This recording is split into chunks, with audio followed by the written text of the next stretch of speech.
इसरो बोलना था, नासा बोलती है। नमस्कार दोस्तों, अभी-अभी इसरो से एक खबर आई कि एक एस्टेरॉयड, वो ये ग्लोब है, इसके धरती के आस-पास से निकल के जाएगा और वो यहाँ पर इम्पैक्ट भी कर सकता है, हिट भी कर सकता है। और नासा घबराया हुआ है कि भई अगर ये इम्पैक्ट कर गया तो पूरे धरती में उथल-पुथल हो जाएगी। इसरो ने बोला कि हमारे पास टेक्नीक है कि हम यहाँ से एक रॉकेट भेजेंगे और एस्टेरॉयड को जाकर हल्का-सा टच करके उसकी डायरेक्शन को हम चेंज कर देंगे ताकि वो धरती के ऊपर आकर हिट ना करे। नासा परेशान है कि भैया आपने बोल तो दिया कि आप कर दोगे, ना कर पाए तो क्या होगा? भी हल्का-सा हिट करना है और उसकी डायरेक्शन को चेंज करना है ताकि यहाँ से हज़ारों किलोमीटर दूर से वो निकल जाए, हमें हिट ना करे। इसके ऊपर डिटेल में बात करेंगे क्योंकि इसका विवरण या इसका मेंशन जो हमारी भविष्य मालिका है, उसके अंदर भी दिया हुआ है। उसके अंदर क्या दिया हुआ है, ये मैं नहीं बता सकता। संजीव जी ने पूरा अध्ययन किया है, इसके ऊपर बात करेंगे पूरी डिटेल में। और इससे चीज़ों से बचने के लिए हमारे जो ग्रंथ है उसके बारे में उसमें भी कोई चीज़ें लिखी हुई हैं, डेट दी हुई है कब जाकर ये काम होगा। सर, जय श्री राम। जय श्री राम सुमित जी। सर, ये जो धरती है उसके पास से जो एस्टेरॉयड ने आकर हमें हिट करना है, वो भी बे ऑफ बंगाल में। इसके ऊपर क्या बोलेंगे? एंड इसरो ने तो बोल दिया, चिंता ना करो, हँसी हैगी है। लेकिन क्या सिर्फ इसरो के बोलने से हम निश्चित होकर बैठ जाएँ? सुमित जी देखिए थोड़ा-सा पहले जो आज की साइंटिफिक वर्ल्ड है वो क्या कह रही है उसके बाद थोड़ा-सा मैं एक ब्रीफ सा डिस्क्रिप्शन देता हूँ उसके बारे में। तो ये माना जा रहा है कि ये जो एस्टेरॉयड है जिसका नाम इन्होंने एल्फोफिस रखा है। एल्फोफिस का हुँ, मतलब है कि एक एक ये एक इजिप्शियन डेटी है, इजिप्शियन गॉड है जो कि डिस्ट्रक्शन को सिंबलाइज करती है, मतलब कि इसको गॉड ऑफ डिस्ट्रक्शन माना जाता है। उसी नाम से ही एस्टेरॉयड का नाम रखा गया है और ये माना जा रहा है कि ये जो है लगभग 2029 या उसके आसपास की पीरियड में ये पृथ्वी के लगभग काफी नजदीक आ जाएगा और ऐसे भी चांसेस हैं कि शायद पृथ्वी के किसी हिस्से को ये आगे हिट भी करे और वो ये गिरे भी यहाँ पे और उसकी वजह से बहुत ज्यादा डिस्ट्रक्शन भी होने की अनुमान लगाया जा रहा है, उम्मीद लगाई जा रही है, ऐसा ऐसा सोचा जा रहा है कि ऐसा हो जाएगा। मगर लगभग जो हमारी भविष्य मालिका है, जो कि जिसने लगभग आज से 600 साल पहले ही इसके बारे में अपने भविष्य के बारे में बता दिया था, उसके बारे में कि लगभग इसी समय में कुछ ऐसा ही होने होएगा कि जिसमें ये एक एक एस्टेरॉयड है जो कि स्पेस से आता आता पृथ्वी पे बे ऑफ बंगाल के हिस्से में टकराएगा। मगर अगर साइंटिफिक कम्युनिटी अगर जो कि ग्रंथों के जरिए और सनातन धर्म के अंदर उसके उसके उसका उपचार भी दे रखे कि ऐसा कुछ उसको ग्रंथों के जरिए अगर उसका उपचार करके अगर सही सोल्यूशन निकाला जाए तो उसका उसका हल भी दिखा बता रहा है कि इससे कैसे बचा जा सकता है अगर वो अर्थ को हिट कर रही है। तो इसके बारे में पिछले दिनों में जो हमारे इसरो के जो चेयरमैन है डॉक्टर एस सोमनाथ, उन्होंने इसके बारे में कई जगह पे एक बातचीत भी करी है, इसके बारे में सॉल्यूशन भी बताया उन्होंने।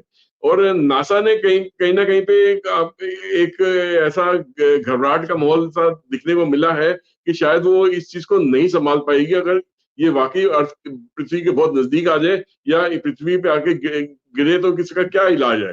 तो सोमनाथ जी ने इसके बारे में दो तीन चीजें उजागर करी हैं। देखिए सोमनाथ जी सबसे पहले वो एक सनातन धर्म को मानने वाले इंसान है। उन्होंने हिंदू के जो ग्रंथ है रामायण और महाभारत उसका अध्ययन अच्छी तरीके से करा हुआ है और वो जाते हैं, वो शिव के मंदिर को मंदिर में भी जाते हैं और भी मंदिरों में जाते हैं, पूजा करते हैं। और वो उनका मानना है कि जो भी साइंटिफिक डेवलपमेंट आज की डेट में हो रही है वो हमारे ग्रंथों में कहीं ना कहीं उसके बारे में उजागर करा हुआ है। उससे वो उसको अपना इंस्पिरेशन मान के चलते हैं। वो ये कहते हैं कि अगर इस समस्या से हमें हमें हल चाहिए तो वो भी हमें ग्रंथों के अंदर ही दे रखा है, उसमें कैसे करा जा सकता है। देखिए अब हमारे पास पृथ्वी पे कई सारे देश हैं जिन्होंने न्यूक्लियर पावर में काफी तरक्की करी है, न्यूक्लियर बॉम्ब्स बना के बैठे हैं और उसका आने वाले दिनों में न्यूक्लियर पावर को स्पेस में एक रॉकेट ले जाने के लिए भी काम में लाने की बात अब चल रही है।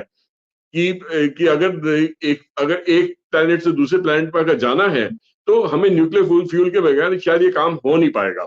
तो न्यूक्लियर फ्यूल को दूसरे फ्यूल्स के साथ फ्यूज करके उसको एक मिश्रण बना के उसको किस तरीके से इस्तेमाल करना है, उस पर काफी रिसर्च चल रही है और इसरो उसमें बढ़ चढ़ के ऑलरेडी हिस्सा ले रही है। उसके पास उसके सॉल्यूशंस भी है। हो सकता है आने वाले दिनों में वो अपना ये जो आविष्कार है उसके बारे में उजागर कर दे। तो उसका ये मानना है कि नासा ने बोला था कि हम ऐसा करेंगे, हम यहाँ से एक मिसाइल भेज देंगे और हम उसको एस्टेरॉइड को है ना वो 2-3 हिस्सों में तोड़ देंगे, उसको डिस्ट्रॉय कर देंगे।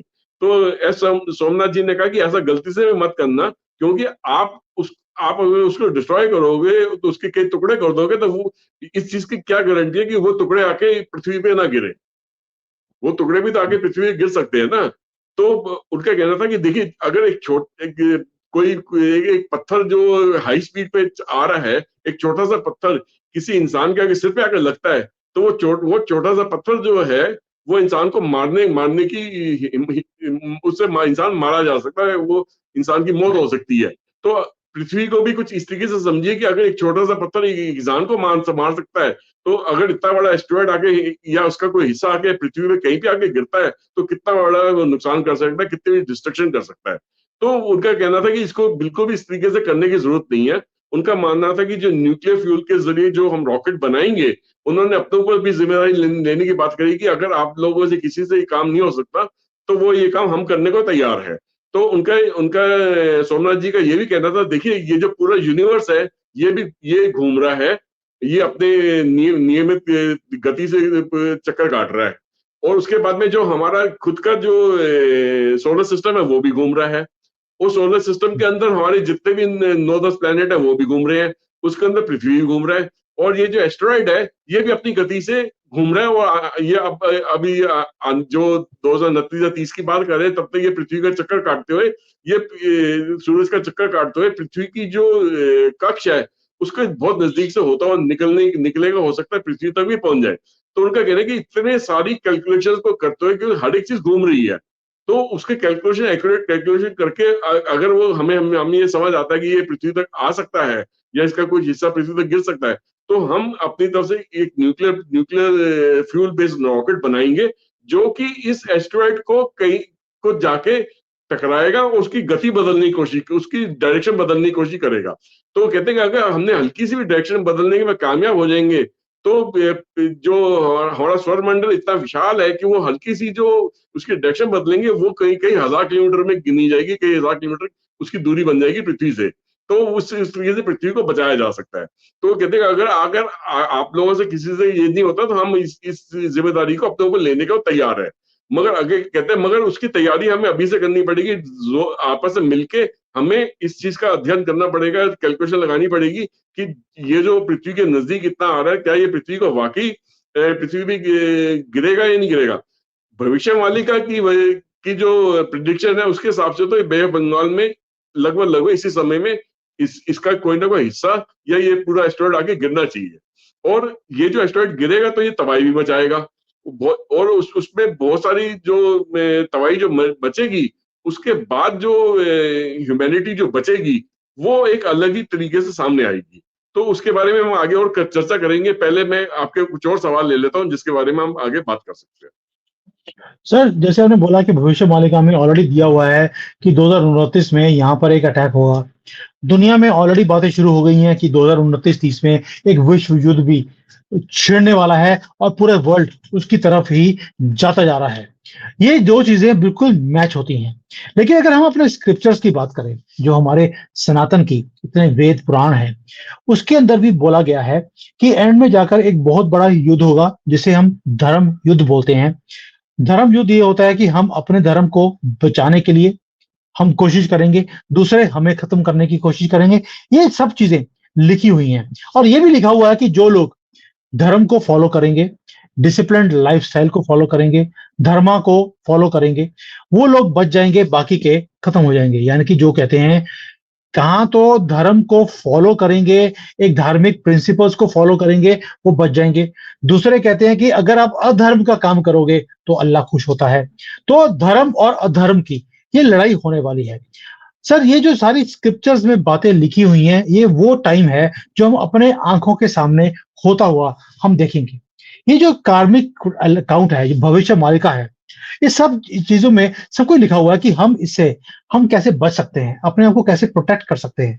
उसके बारे में आपका क्या अध्ययन है?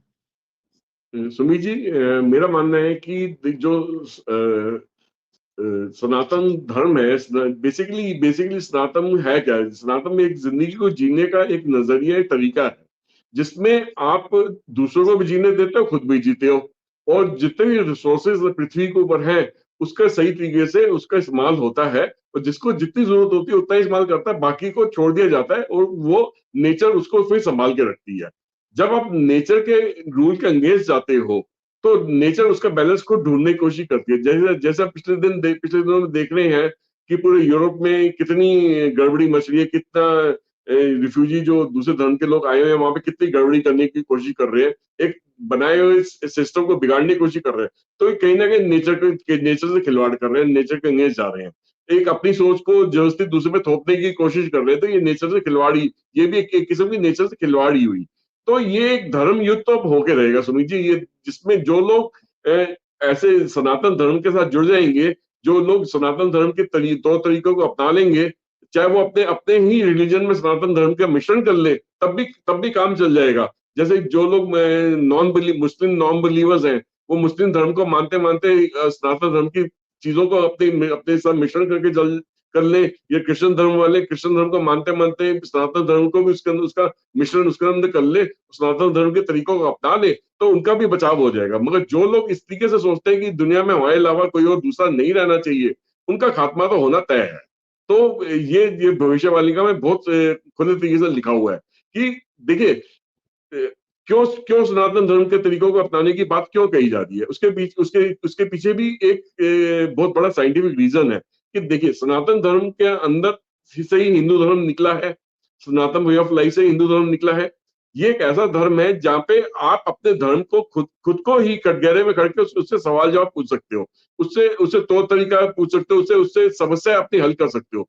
अगर आप नहीं भी उसमें बिलीव करोगे तो आपका सर तन से जुदा करने वाली बात नहीं करेंगे। आपको ये नहीं कहेंगे कि जो हमारा गॉड है वो आपको पनिश करेगा, जो कि अब अगर अगर आप चर्च के अंगेंस्ट जाके कोई बात बोलते हो, या आप इस्लाम के अंगेंस्ट जाके कोई बात बोलते हो, उनकी किताब के अंगेंस्ट कोई बात बोलते हो, आपके सवाल जवाब करते हो, तो वहां पे बोलता है कि तुम्हें ऐसा बोलने का हक नहीं है, जो किताब में लिखा है वही सही है, अगर तुम इसके अलावा कुछ बोलोगे तो तुम्हें खत्म कर दिया जाएगा। इसका मतलब है कि आपको अपने अपने सवालों का जवाब वहां नहीं मिला, और आपके आपकी जो समस्या है वहां से हल नहीं हुई, आपको आपको आगे जिंदगी के जीने का तरीका नहीं मिला, सस्टेनेबिलिटी को कैसे मेंटेन करते हैं उसका तरीका नहीं मिला आपको। आपको सिर्फ छीनने का तरीका समझाया गया, आपको सिर्फ गला काटने का तरीका बताया गया, आपको सिर्फ जिहाद करने का तरीका बताया गया, और आपको सिर्फ कमजोर को उस पर हावी होने का तरीका बताया गया। तो ये तरीका तो सनातनी कोई बताता ही नहीं। सनातनी कहता है आप भी जियो मैं भी जियो, एक सस्टेनेबल तरीके से हम जीने की कोशिश करते हैं। तो इस टाइप के जो जितने भी रिलीजन है, जब जो उनको फॉलो करने वाले लोग हैं, जब उनको उनको अपने ही रिलीजन से, अपने ही चर्च से, अपनी मस्जिद से जब उनको सवाल जवाब का सही सवाल जवाब नहीं मिल पाएगा, तो वो उससे हटते चले जाएंगे। और जब या तो वो धर्म युद्ध में आके लड़े और उसको उसको जीतने की कोशिश करें, जो कि उसके उनके लिए असंभव हो जाएगा, क्योंकि पूरी बहुत सारी दुनिया जो है सनातन धर्म को तब तक अपना चुकी होगी, या उसके तौर तरीके को अपनाने की बात कर रही होगी। बहुत सारे ऐसे लोग होंगे जो अपने धर्म को ही छोड़ के बैठ जाएंगे, किसी भी धर्म में नहीं रुचि लेंगे, तो वो लोग भी उतने हानिकारक नहीं रहेंगे जो कि एक कट्टर विचारधारा के लोग होते हैं उनके मुकाबले। तो दुनिया तो अब जो ये जो जिस एस्टेरॉयड को हम गिरने की बात कर रहे हैं पृथ्वी पे, अगर ये गिर जाता है तो मेरा मानना है कि ये सिर्फ बे ऑफ बंगाल में नहीं गिरेगा, इसके कुछ जो हिस्से हैं वो पृथ्वी के दूसरे हिस्सों में भी गिरेंगे, जिसकी वजह से दुनिया की बहुत बड़ी डिस्ट्रक्शन होगी। और उसके बाद जो नया जो धर्म जो दुनिया का पैदा होगा, वो सनातन वे ऑफ लाइफ से पैदा होगा। दैट मीन्स कि जो लोग सनातन वैल्यूज को मानते हैं, और जो उसके प्रिंसिपल से गाइडेड रहते हैं, उसके तौर तरीकों को मानते हैं, और उस अब सही तरीके से जिंदगी जीने की अभिलाषा रखते हैं, और एक ऐसी सोसाइटी बनाना चाहते हैं जिसमें सब खुशहाल रहें, और एक स्पिरिचुअल का गोल्डन पीरियड स्पिरिचुअलिटी की तरफ ध्यान दें, उसके तौर तरीकों को अपनाएं, तो उसके बाद उस तरीके का कुछ सोसाइटी आगे निकल के आएगी, जिसमें ये जो कट्टर किताबों के लिखे हुए धर्म है, ये पूरी तरीके से खत्म होते नजर आ रहे हैं। सर, हमने इस्लाम खत्म होगा, इसके ऊपर वीडियो डाला था कि इस्लाम कब खत्म होगा, ये भी बताया है कि कब खत्म होगा, ये विश्व मालिका के अंदर ऑलरेडी दिया हुआ है। यानी कि ये जो एस्ट्रॉयड है, ये साथ में मुसीबत तो लेकर आ ही रहा है, क्योंकि इसका नाम ही है गॉड ऑफ डिस्ट्रक्शन। ये भी वही हाल है जैसे शंकर भगवान है, वो डिस्ट्रक्शन के लिए माने गए हैं। यानी कि कहीं ना कहीं जो हमारे कार्मिक अकाउंट्स हैं, जो हमने कर्मा किए हैं अब तक, जो इस देश दुनिया के अंदर जो ये सिंफुल एक्टिविटीज बढ़ती जा रही हैं, ये वक्त आ गया है उसका हिसाब लेने के लिए। जैसे क्यामत का दिन बोलते हैं, वो बहुत ही नजदीक है। और क्यामत के दिन में ये जो सारे टोपी वाले जो हर रोज इतने घटिया काम करते हैं, अब इनका अंत भी उसके साथ शुरू हो जाएगा।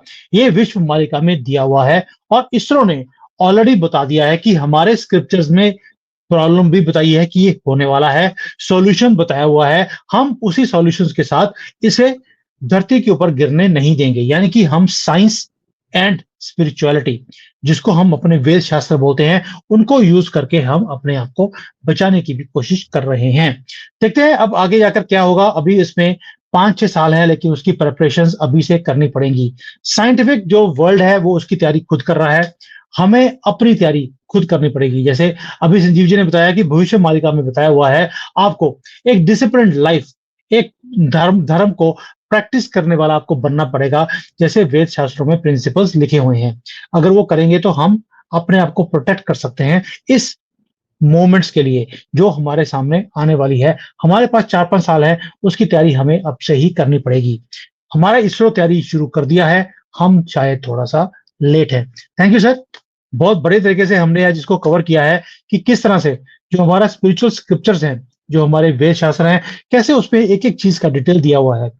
जो चीजें साइंटिफिक वर्ल्ड ने अब जाकर आविष्कार करनी शुरू करी हैं, वो हमारे बुक्स में 600 साल पहले लिख दिया था कि ये एक एस्ट्रॉयड आएगा जो 2029 में आकर टच करेगा। और सारी साइंटिफिक कैलकुलेशंस के बाद इनको पता लगा कि हाँ, ये जो बोला है भविष्य मालिका में वो बिल्कुल सही है। सो सर, अब देखते हैं कि कितने लोग इसको फॉलो करते हैं। मैं जो स्पिरिचुअल हमारी प्रैक्टिसेस हैं उसके ऊपर वीडियोस बनानी हमने शुरू कर दी हैं। We will share those also with you so that anybody wants to take advantage, they can learn and they can practise all this things. Thank you sir, Jai Hind and Vande Mataram. Vande Mataram.